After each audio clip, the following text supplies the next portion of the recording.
የቢሾፕ ደጉ ከበደም የቄስ ተክሌን መጽሐፍት ብትመለከት ጥቅስ ነው የሚነገረው። ለምሳሌ ዘፍጥረት አንድ ጥቅስ ይነገራል፣ ኢሳይያስ አንድ ጥቅስ ይነገራል፣ ሌላ ደግሞ ማቴዎስ የሆነ ነገር ይነገራል፣ ራእይ ላይ የሆነ ነገር ይነገራል እና የሆነ ፒክቸር ነው ሊያሳዩ የሚሞክሩት።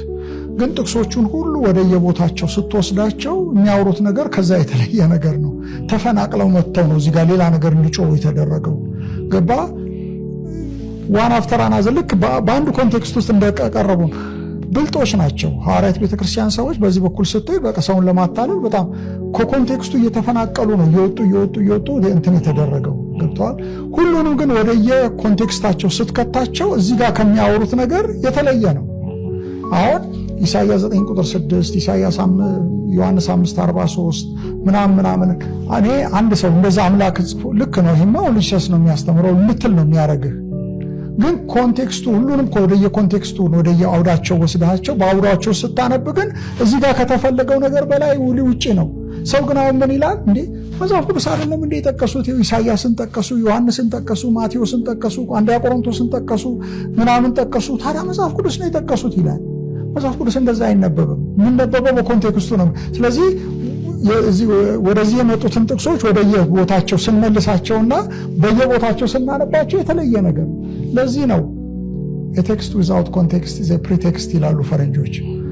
ከኮንቴክስቱ ተፈልቅቆ የወጣ ማንኛውም ነገር ለፈለክበት ዓላማ ልትጠቀምበት ትችላለህ። ኮንቴክስት ነው። መጽሐፍ ቅዱሳችን ምን ይላል? እግዚአብሔር የለም ይላል። መጽሐፍ ቅዱስ ነው የሚለው እግዚአብሔር የለም የሚለው። ከፍ ብለህ ስታነብ ግን ሰነፍ በልቡ እግዚአብሔር የለም ይላል። ማነው እግዚአብሔር የለም ያለው? ሰነፍ ነው። ኮንቴክስት ያስፈልገዋል ማለት ነው። ስለዚህ ምንድነው ሁሉ ነገር በኮንቴክስት ውስጥ ነው መብራራት ያለበት። ያ በጣም ነው የጠቀማቸው። እንዳልኩህ ጥቅሶች እያመጡ አንድ ፒክቸር ማሳየት፣ ጥቅሶች የሚፈልጓቸውን ጥቅሶች በአጠቃላይ ያመጡን አንድ ርዕስ ይሰጡና በዚህ ጋይድ ያደርጉሃል ማለት ነው። እዛ ጋር በሰጡት ርዕስ ጋይድ ያደርጉሃል ማለት ነው።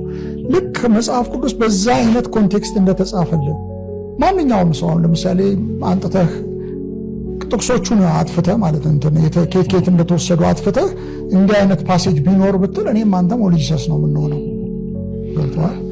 ግን ኮንቴክስት ውስጥ ስትወስደው ግን የተለያየ ነገር ነው እንትን የሚለውና ሆነ። ለዚህ ነው እንግዲህ ሊቃውንቱ ምንድን ነው የሚሉት? መናፍቃን ኮንቴክስት የሚባል ነገር አያውቁም የሚባለው ለዚህ ነው።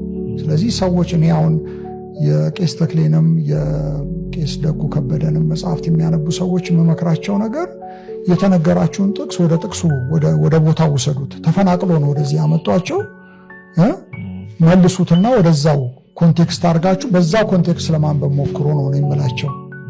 እና እነሱ ካሉት ፍጹም የተለየ ነገር ነው የምናገኘው።